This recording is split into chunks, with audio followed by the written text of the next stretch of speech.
Welcome to Life, Lessons, and Laughter with your host, Glenn Ambrose.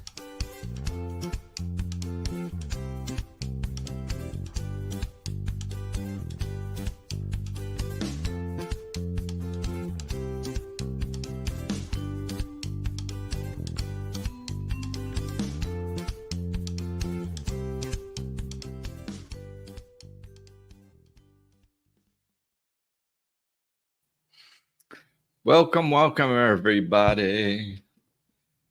Welcome. So today I am going to discuss something that's been coming up a lot, and I believe it's because of the shift, the shifts that are happening, the new paradigm, the new way to live is really coming into play.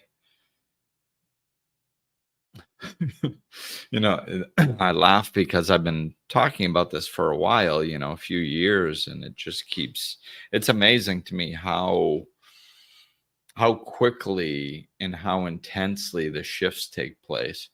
The more aware you are, the more you see it. And it's just recently there, we had the eclipse recently, and I felt this big shift. And it was right on the tail end of a new moon. And I always feel little shifts around them, but the shifts are getting more and more intense, in my opinion. And afterwards, I see patterns, especially when I'm working with clients. The conversations seem to keep going in the same place. Like there's huge patterns when I work with clients. Just in 1 week, I'll talk about the same spiritual dynamic, but in different ways for each person, and also see it in my own life. And this one is, I think, a bigger pattern than most. It applies to so many areas. And I believe what it is this new way of being is coming in, and the energy shifts and the vibration rising on earth, as well as within the people that are all on this path. And this path, this spiritual path, this new way of doing things path is gigantic. It's people are worried about what's falling apart, and it draws our attention. And if you take your attention off of that and start putting your attention onto what's changing and what those changes are and what's happening and what's becoming more effective now, it's going to be a lot more helpful than watching what's falling apart, for one. And two, it's inspiring. It gives you a lot of hope that things are actually changing for the better. So there's a lot that I see that's changing for the better. And the new paradigm that's evolving and coming, it has lots of different aspects to it, of course.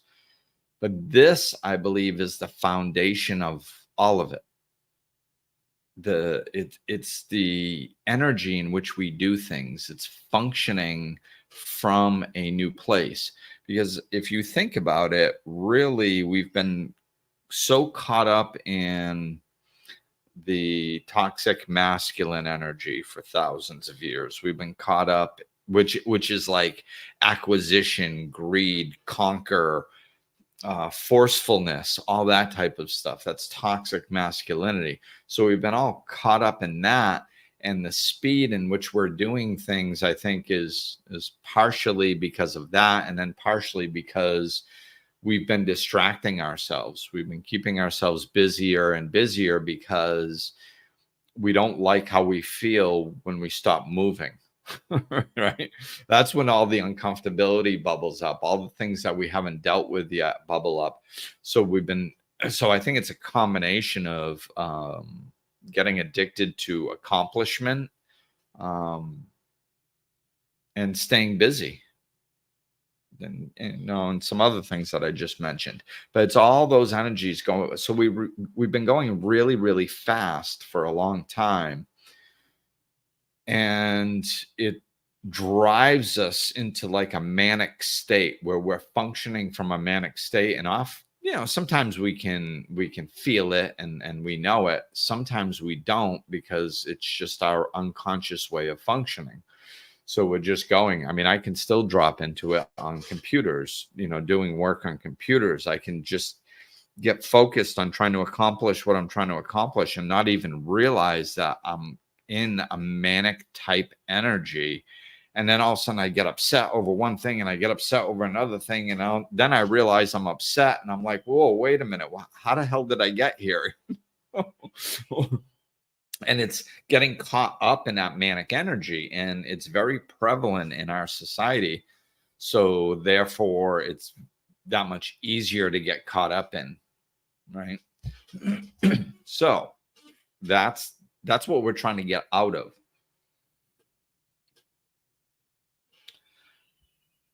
So what we need to do is get used to functioning from a place of peace instead of that manic energy, go, go, go energy, right? We have to slow down.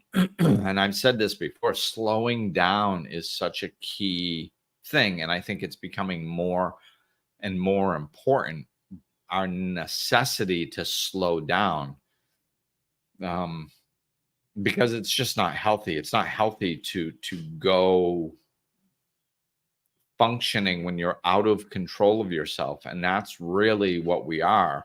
That's why, as I was describing what happens to me is, I said, I wake up and I'm like, how did I get here? That's because I dropped into unconsciousness, and the collective unconscious on earth has this really fast pull to it. Do, accomplish, get another thing done. Hurry up. We're busy. That has a very strong pull. So it's easy to get caught up into it. But, we have to just slow down, because the middle ground is disappearing. So before, there was like the the middle ground, like you could kind of function in that way, and I'll speak for myself in this situation. I could get away with functioning in a manic state to accomplish things throughout the day, and then center myself, and maybe over lunch, and then have a relaxing evening, and and it was kind of different aspects of the same. I could be in a go, go, go mentality, but then I could disconnect from it and relax, and my go, go, go mentality would actually accomplish things. So what's happening now is the middle ground is disappearing. It's not so fluid anymore. Now there's more of a new paradigm and an old paradigm. They're separating. It's not all kind of one paradigm with different aspects to it anymore. It's two separate paradigms, one that's falling apart more and more, and one that's gaining ground more and more. So as these two separate and become two separate paradigms, we have to pick one. We can't really oscillate between the two like we used to. So because the old one's getting worse and worse, and the new one's getting better and better, and we have to pick one to function from. So what that means is functioning from a manic state is not going to be as effective anymore, because it's falling apart. That way of doing things is going to become less and less effective. It's already becoming less effective. So we have to, and the new paradigm isn't going to allow it, because that's not what it's all about. The new paradigm is about functioning from peace. It's about creating a happy, peaceful, loving life and way of doing things to function out of that. So if you're trying to be in a new paradigm and you're functioning from manic energy, it's not going to work. Right? It's going to be more and more difficult. It's going to feel more and more uncomfortable. It's going to be less and less effective. So we have to, if we want to be in a new paradigm, creating this new way of being and living in this new way of being that's more calm and peaceful and loving and present, then we have to embody that energy more. Right. And the more we embody that energy, the better, the more the shift takes place and blah, blah, blah. So really it's about, this is like a foundational principle for everything else that comes off of it. Right. So like if you want to, let's look at some of the aspects. I kind of touched on it just now, but I want to pause for a moment to look at the different aspects, or some of them, that are in the new paradigm. The new paradigm is functioning from love. The new paradigm is functioning in a way where we understand we're one with nature, we don't have dominion over it and can abuse it. We're one, we need to work with it, right? The new paradigm is based in getting along with others and forming community and accepting individuality, not focusing on separation and independence. So it's these things, like, how do we do that if we're coming from this old way of being that was kind of toxic and all over the place and push, push, push, and then we want to start functioning out of love and getting along with others and community and one with, and just the fact that it's new, it requires more consciousness. It requires more presence. So we have to get into that space more. So the foundation is just dropping into the present moment, centering yourself, and then functioning out of that energy. Okay. So it's the beginning of all of it. Like, how are we supposed to break away from an old way of being that's been socially conditioned for thousands of years and get into a new way of being if we're not even in control of our own energy and how we do things, right? That it's not what we do, it's the energy in which we do them. It's the how we do them. It's the why we do them. The what can look very similar. We can want to build a business. Okay, well, then there's certain things that you need to do to build a business. But before, like when I started my business, I could drop into that kind of go, go, go mentality and accomplish some stuff. I still tried functioning from love even, 15 years ago, but because I was on this path, but I didn't have to be so strict with it. Like I could kind of oscillate in between go, go, go, do, spiritual, connection, peace, back to doing, and now it's just because there's more separation. I can't get away with that anymore. So it's more staying grounded in your peace and functioning out of that energy, because that is what's going to create things. Like I said, it's the manic energy is becoming less effective. So because we're not supposed to be functioning from it anymore.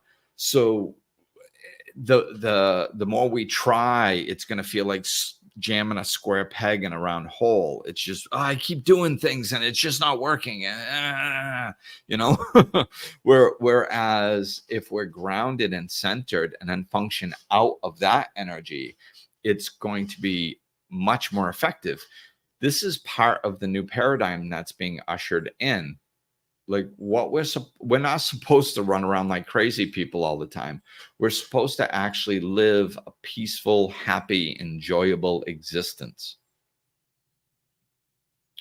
And that doesn't mean just sitting on your couch meditating all day. That means being productive and creative and interacting with your own life and co-creating and just all these beautiful things. We're going to be creating beautiful things out of this love energy, but we have to be calm while we're doing it. It also depends, it also affects, I should say, what you're creating. Like when I wrote my book, I didn't do it perfectly, but every day I sat down to write,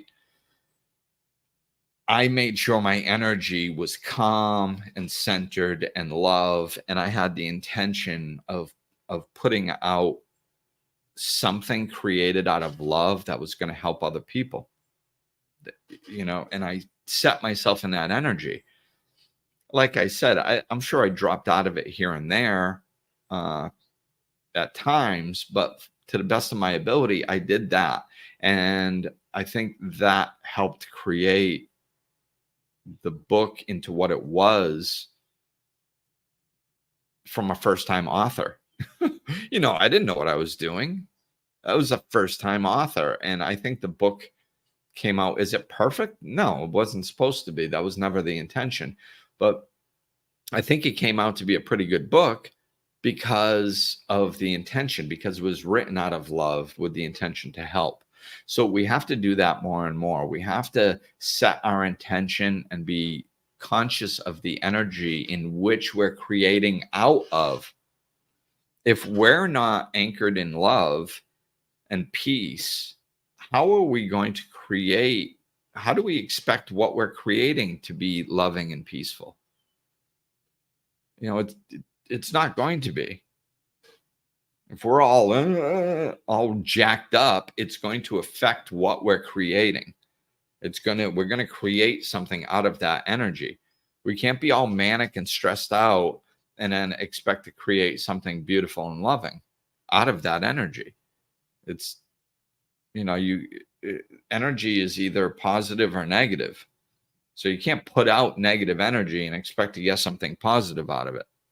This is why we have to be and this is getting more and more intense. Like I said, as these shifts take place and as the new paradigm comes into play, it's not going to allow you to create out of crap energy anymore, because it doesn't want more crap on Earth.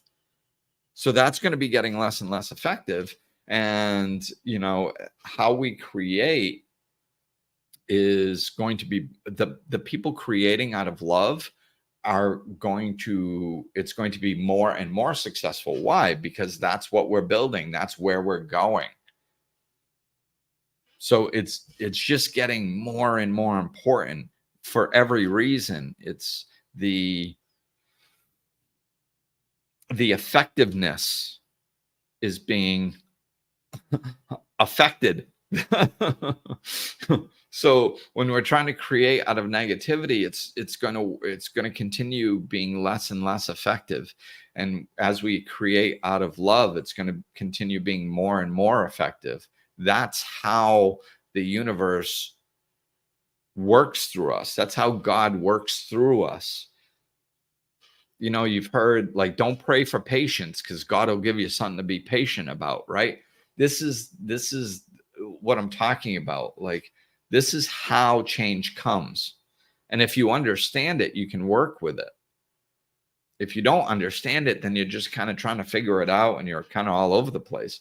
So, if you slow down and really understand, like, what's being ushered in and to try to match it and why it's like that, then you're like, oh, okay. So if I do things, if I practice living and functioning on any level that I can, in the little day-to-day things that I do, like brushing my teeth and taking a shower, to the things that I do externally outside the house, like my job, going to work, how I interact with people, how the energy in which I feel when I'm driving, like if you get stressed out all the time when you're driving, practice driving in peace. Your whole goal should be to get from point A to point B in a peaceful energy. So, and that will enhance things. So the first thing is just centering. it's just doing this over and over as many times as you can. And it's not that important how long you stay there, because there's no time in the spiritual realm. And the momentum, like the manic energy has momentum. The longer you're in the manic energy, the more momentum it picks up. Then when you try to stop it, it's like a lot of times it's going too fast, and when it's very, very hard to stop, if we can stop it at all, if we the longer we stay in it. So I mean, you can break up the momentum multiple times a day, as often as you can. I have the mind bell that goes off on my phone that reminds me to come back to the present moment. I've said all this stuff before. Wear a bracelet whenever it captures your attention. Come back to the present moment.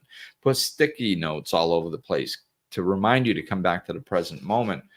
Every time you change things that you're doing, like one of the things I used to do is I used to mark the differences of what I was doing. So if I was about to stop work and go have lunch, when I stopped doing the work, I would take a moment and go, okay, disconnect from the work, relax. This is your downtime. You're going to go have some lunch, enjoy it. And then I would go. It just takes a few seconds. And then when I come back to work, it's like, okay, now you're going back into work mode. Like, it can be a peaceful work mode, right? But now I'm disconnecting from lunch. I used to do it when I was with my son. It's like, okay, my work day is done. Now it's fun time with my son. Like, get into that energy. Like, break up your day whenever you have a chance. Just stop. That is a technique to come back to the present moment. When you're sitting there and you leave work and you go to start your car, just sit in your car for a moment and be like, okay, work is over. Work is over. I'm done working for today. And it brings you back to the present moment, disconnecting from what you were doing and focusing on the present moment for a minute. It's like, okay, now I'm going to drive. What's my intention for driving from point A to point B? And if you make this kind of like a habit, it's really easy. Like, the ego will be like, oh, so I have to stop and like just, mark every little moment and every one of part of my day to just stop. Like it's this big, difficult thing to do. One, there's no pressure. You don't have to do it. So if you forget, don't worry about it. But just if you try to do it, it just takes a couple seconds and it makes a difference in the energy in which you're doing these things. And it breaks up that momentum, So before you do it, you can do that. That's one technique. And also just come back to the present moment as often as you can. And just, I've done podcasts on this. It's just, we have to come back and stop, slow down, be aware of the energy we're in, center yourself, breathe. Okay, I'm here. Oh, okay, am I disconnected from that go, go, go mentality? And your ego will say, yep, you're all set. Just get going again now. And it's like, no, that answer is too fast. Slow down, center. Okay, now am I disconnected? Yep. No, I'm not. I can tell the answer was too fast. That's egoic. Now, am I disconnected from center? And I hear nothing. Yeah, you're disconnected, Glenn. Okay. Now I can feel it. Now I'm really disconnected. We can't do pseudo disconnections. We can't be like, oh, am I disconnected? Yeah, I'll just stop for a minute. Okay. Yeah, there. Yeah, that feels better. Okay, cool. Now I did it. So now I'm going to just go do my next thing. No, that didn't do anything. You never fully disconnected. It's not an intellectual exercise. It's an energetic exercise. You have to literally feel calm for a few seconds. at least. And then try to bring, this is another thing you can do. Try to bring that calmness. Like it might be hard to do in some of your faster moving work environment stuff, but like especially around home, you can learn to function out of this energy. So you can brush your teeth very mindfully. So instead of brushing your teeth for 2 minutes, take 5 minutes to brush your teeth. And what I mean by that is not that you have to brush your teeth longer, but if you practice mindfulness while you're doing it, it doesn't matter what you practice mindfulness doing. Like if you practice doing things mindfully, you're going to get better at doing things mindfully. So it doesn't matter if you practice on brushing your teeth or going to work. If you practice it brushing your teeth, you're more likely to be able to do it while you're at work. So do it by brushing your teeth. You can just pause for a minute and be like, okay, this is my little brush teeth exercise. I'm going to try to brush my teeth as present as possible. So you go, okay, I'm calm, I'm centered. Now I'm going to reach for my toothbrush. And you reach slowly but steadily and see if you can grab your toothbrush and the toothpaste without disconnecting from that feeling of calm. Because if you pay attention, usually what happens, and like if you were to center yourself, you're like, oh, okay, I'm going to center myself. And you go, and I'm going to brush my teeth mindfully. Okay, I'm centered. And then as soon as you go to move your hand, your body starts picking up that manic energy, that faster paced energy to accomplish what you want to accomplish. It turns into an accomplishment, another thing to get done so we can go do the next thing. That's not mindfulness. Right? So we're all calm, and then we reach for the toothbrush and we grab the toothbrush quick, and then we grab the toothpaste, and then we put the toothpaste on, and then we put the toothpaste back, and then we stop brushing our teeth. And by the time we get the toothbrush to our teeth, we're going 90 miles an hour again.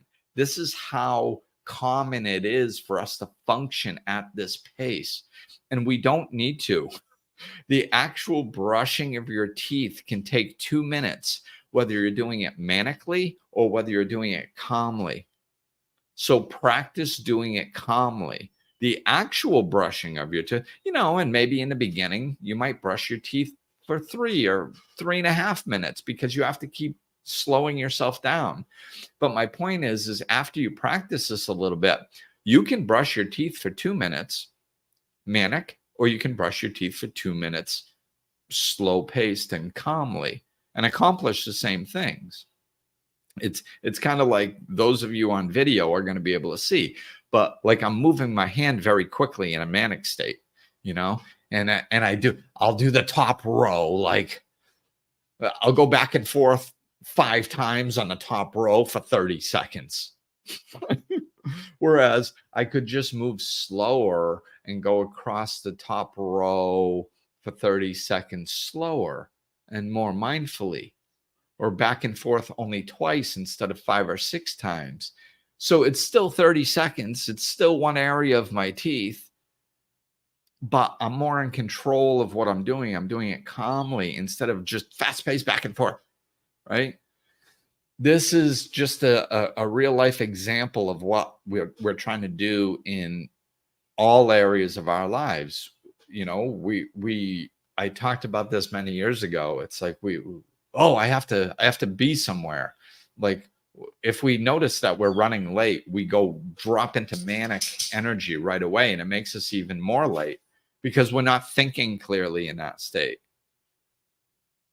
So it's like, oh my God, I'm late. So we grab the keys and run out the door, and then we start up the car and start backing up, and we realize we forgot our phone and our wallet in the house, and we need those things. So we have to turn off the car, grab the keys, go back in the house, grab the stuff you forgot, go back out. You trip on the way to the car. Like we have to slow down and function mindfully. Because running around like a chicken with our head cut off does not get things accomplished faster or better. The more mindful we are, the more conscious of our actions, the more quality our actions are. We go, oh, I'm running late. Oh, okay. So what do I need? I need my keys, my wallet, my phone. Okay, is there anything else? No. So, but that like 10 seconds to ask yourself and do a mental check just saved you 5 minutes from going out to the car, forgetting something, coming back, and then having to go back out to the car and start it back up again. So, like, you took 10 seconds to be mindful, but it saved you 5 minutes. Why? Because you are functioning more clearly and consciously. That's why. We think the faster we go, the more we get done. And that's not true. Like multitasking. And I understand that there are times where multitasking is necessary. But if we're just multitasking for the sake of multitasking to think that we're going to get things done quicker, we're not, because you're putting 30% of your energy or 33% of your energy towards three things. And oh, I'm doing this while I'm doing this and doing this. And you're not focused on what you're doing. So the things that you're doing aren't getting 100% of your focus. So they're not going to be done as well. And since they're not getting your complete focus, they're going to take you longer. So if you're trying to do three things at once, like let's say those three things should take you 5 minutes. If like they take you 5 minutes each because you're multitasking. So it's like, so three things, 15 minutes, you can get three things done, right? And you're like, oh my God, look at how fast I am. It's like, yeah, but if you were to give 100% focus and attention, calm attention, focused attention onto each thing, you'd get them done better and quicker.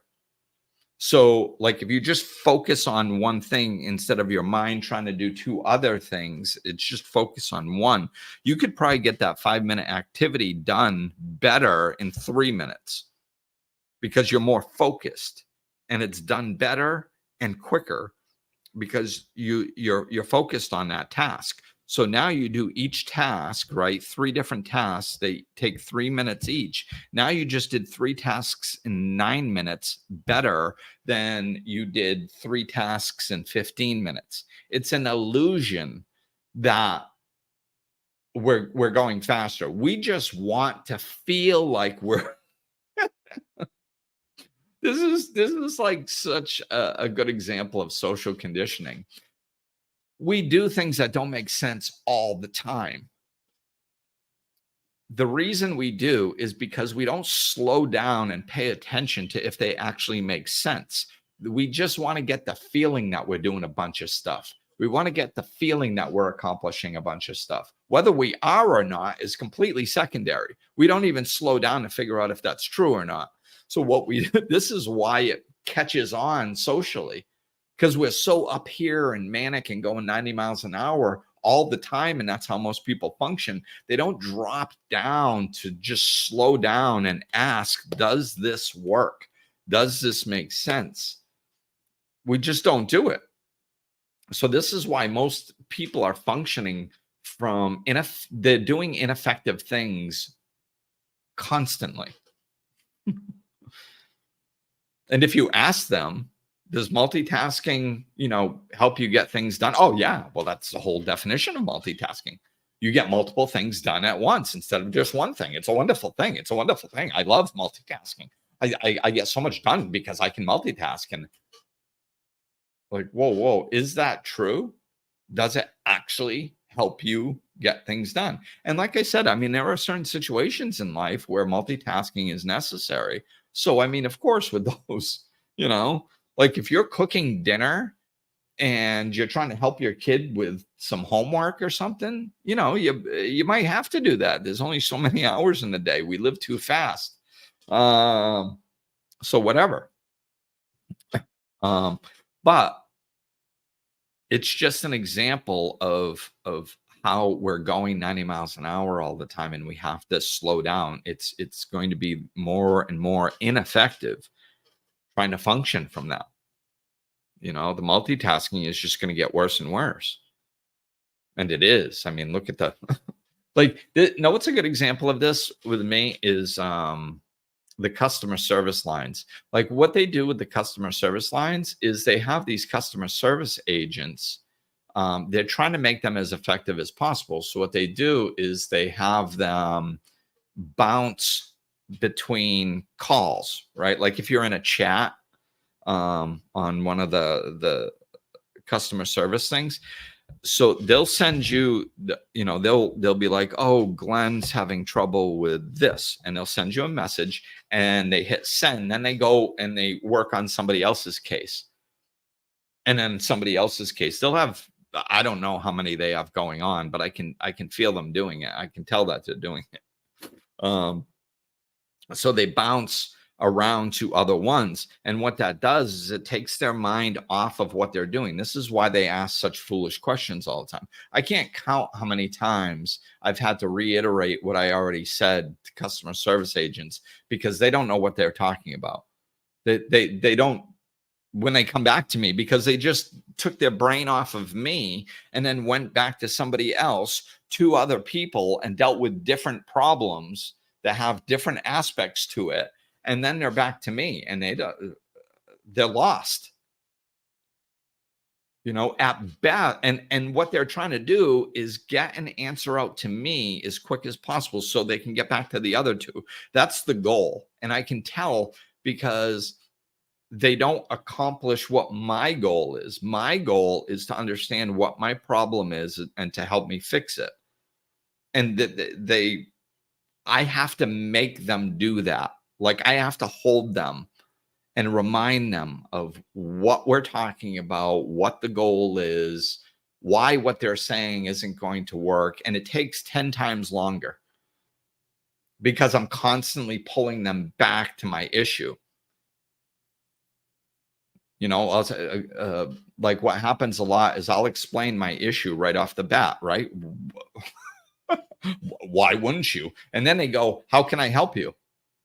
But by reading what I just sent, so then they'll read it and then they'll be like, oh, okay, well, just do this. They're like standard answer. I'll be like, well, I said in my opening that the standard answer didn't work because of this. Oh, okay. Well, then they'll kick out the next standard answer. I'll go, no. If you go back and read my initial statement, I told you I tried this, and I tried this. Then you told me to do number one, which I already told you didn't work. Now you're telling me to do number two. Like I followed the obvious things and you're just telling me to do the obvious things that I already tried that didn't work. And that's why I'm contacting you. Like, and all this stuff is transpiring because they're attempting to multitask. And the companies are making them do it because they're trying to speed them up and handle more calls quicker. And they think multitasking is going to do that. It's not. It's not going to do that. They're not robots. Like they are human beings, and your mind can't keep track and logical sense of 3, 4, 5 different cases all at once and bounce back and forth. It has to focus on something so it can internalize it and you can actually think. This is why we get enhanced performance. If you're focused on one thing and you lock onto it, you can actually lock on. Everybody can do this. I do it all the time, but anybody can do this. You can see it in their performance. If they're locked on one thing, a singleness of purpose, and they're just going in, they'll follow the conversation to the next logical conclusion, and boom, boom, boom. And they're highly effective when they're doing that. But who's highly effective problem solving when they're distracted? Right? Nobody. I think we would all agree if you use that terminology. Who can problem solve well when they're constantly distracted? Most people would say, well, nobody. Nobody could. If you're constantly distracted, how can you focus and problem solve? Right, exactly, if you phrase it that way. But if you phrase it multitasking, You say, hey, like, is multitasking really effective at accomplishing things? Everybody goes, yeah, yeah. See, it's a terminology. We don't slow down to understand what the terminology means. Multitasking means being constantly distracted. That's what it means, because your mind is going here, then it's going over here, then it's going over here. That's called distraction. So we are not highly effective when we are constantly distracted. This is why multitasking doesn't work. Okay. So that is just a real life example. And I say this in, I think, all my podcasts just about now. Don't get hung up on the example that I'm giving. Try to pay attention to what I'm saying. Okay. So what I'm saying is, when we're centered and calm and we're doing things, we are actually more effective.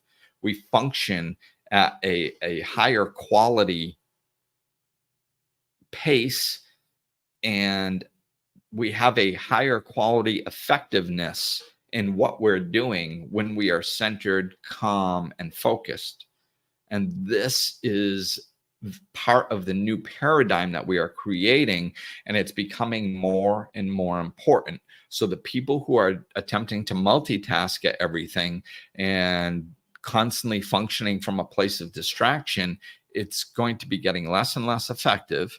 And the people who are focusing on calm energy, how we're supposed to be walking through our lives, through calm energy, we're not supposed to be manic all the time. Like the DR, the Dominican, is a good place for me to realize how inundated this is in more developed countries, because I come from the US. So I function like that, and I spent 20 years on this path, and 15 or more meditating on a regular basis, and I still find ways that I get caught up in the manicness. Sometimes I'm driving down the mountain that I live on this bumpy road, and I'm manic because I'm like, I'm sitting forward, I'm looking for every bump to try not to hit it and drop, so I don't beat up my car, and I'm driving, and I'm, and I'm all wrapped up in this energy. And then all of a sudden I'm like, whoa, like, dude, this is your mountain that you live on. You're familiar with it. It's beautiful. Relax, enjoy the ride. And then I sit back, and I'm still looking for the bumps. I'm still navigating them. I'm just in a much calmer, more peaceful energy. So that's one of the ways that I do it. But functioning like this is getting more and more important. And like I said, more and more effective. So yeah, I thought there was one other thing I was going to say a couple minutes ago, but it might be gone, because I'm kind of getting that wrap it up feeling.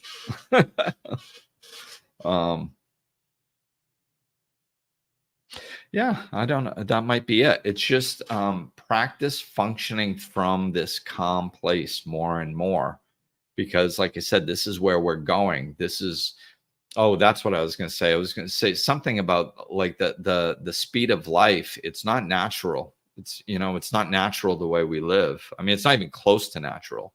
It's messed up. Like, and again, living in the Dominican Republic is so helpful for that, because like they don't live like that over here.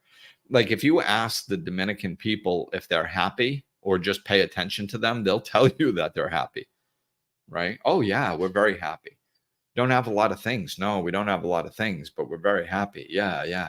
So they're very happy. They're very peaceful. They don't understand the angst we have inside of us all the time. This constantly searching for something else. And that was actually something that I had read that the Native Americans had noticed about the Europeans when they were coming over to the United States. There was something that I read that said the Native Americans looked at us and they said, the white people are looking for something. That they're constantly looking for something, and we don't know what they're looking for, and we don't understand it. What they're talking about is their manic energy, their acquisition, their what do I need to do next? What can I acquire? How can I get that land? How I have to defend myself.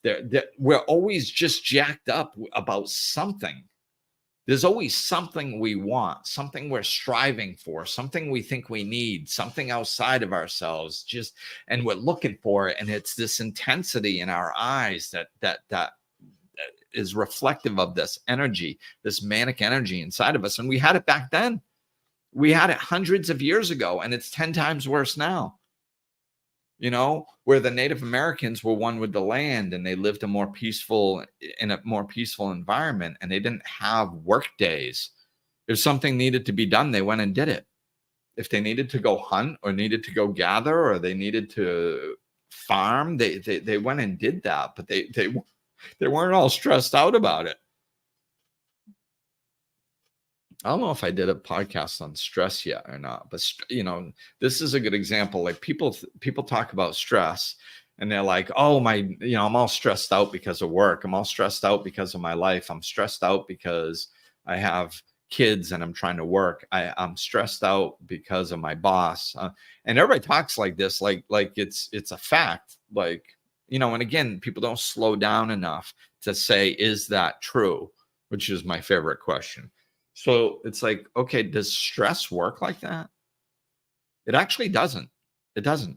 Like your job cannot stress you out. Your boss cannot stress you out. Your children cannot stress you out. Your life cannot stress you out. It's literally impossible.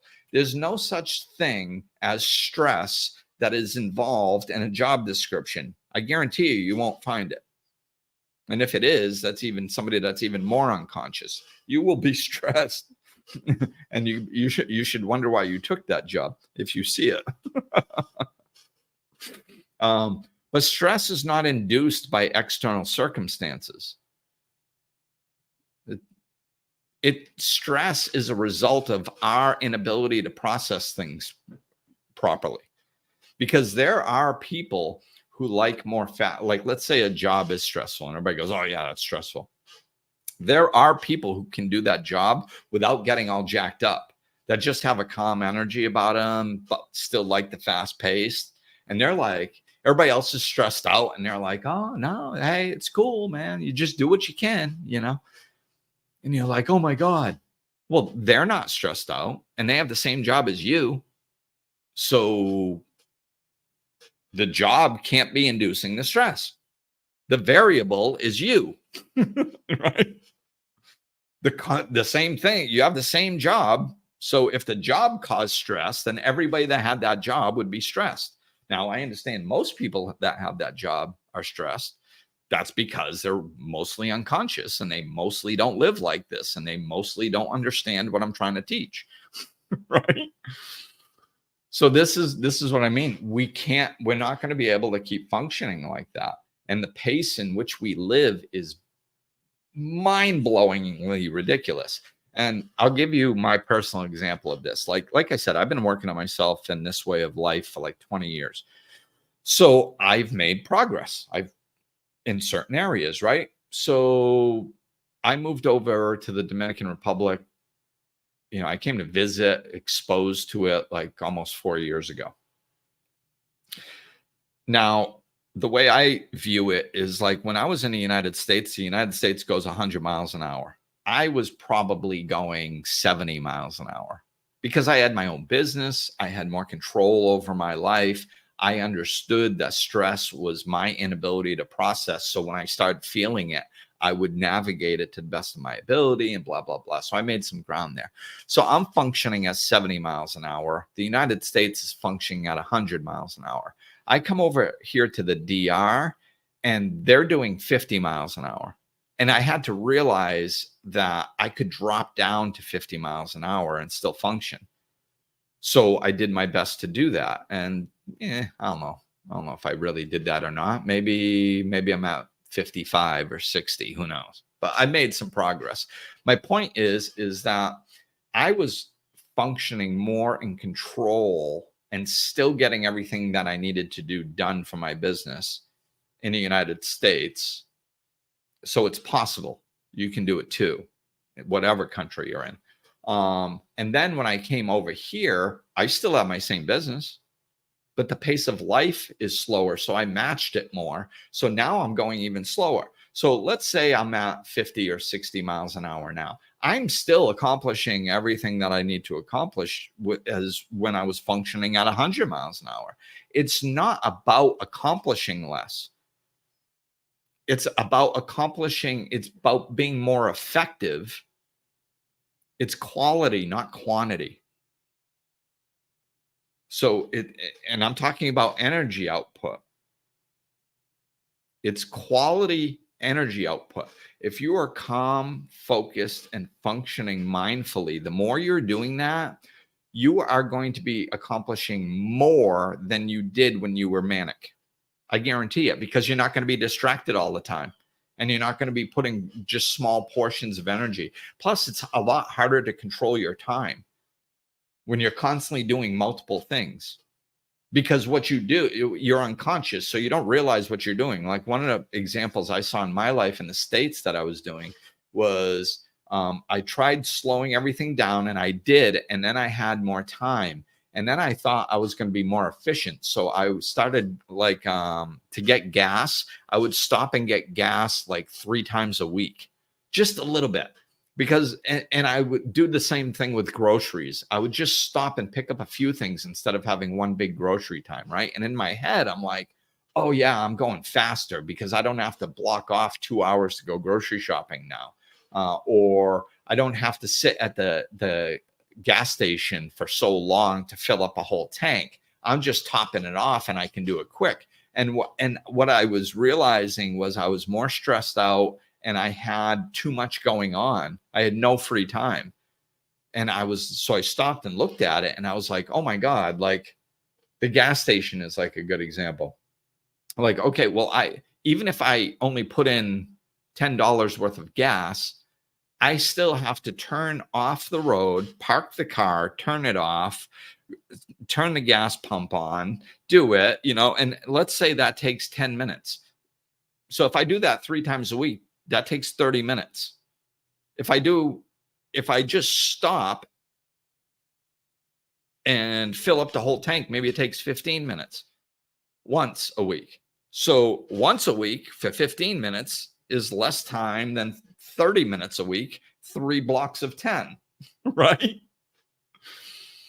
This is the stuff that we don't realize when we're moving 90 miles an hour. I'm telling you. I'm trying to give you guys some real life examples of what I'm talking about. Going 90 miles an hour and doing things in an unconscious way is not more effective. Slowing down is much more effective. You'll save time.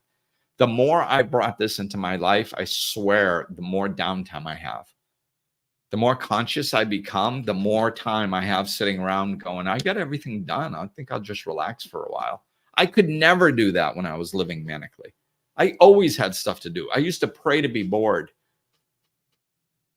Literally. I used to be like, I just want to feel what it feels like to be bored, just for like 5 minutes one day. I just want to feel that. Because I was so busy, with kids and my son and my business and all. It was just so much. And, and I started slowing down, and all of a sudden I had this free time. Also use your calendar. It's a tool to help you be more mindful. Set off blocks of time to do your things, even downtime. So that's going to do it. Yeah, we should not be functioning at this pace. We need to learn to function calmer. We can still be just as effective. We just need to do it out of a calmer energy, more peaceful energy. So, all right, peeps. Hopefully that helps. And that's going to do it for me. I'll talk to you later. Peace.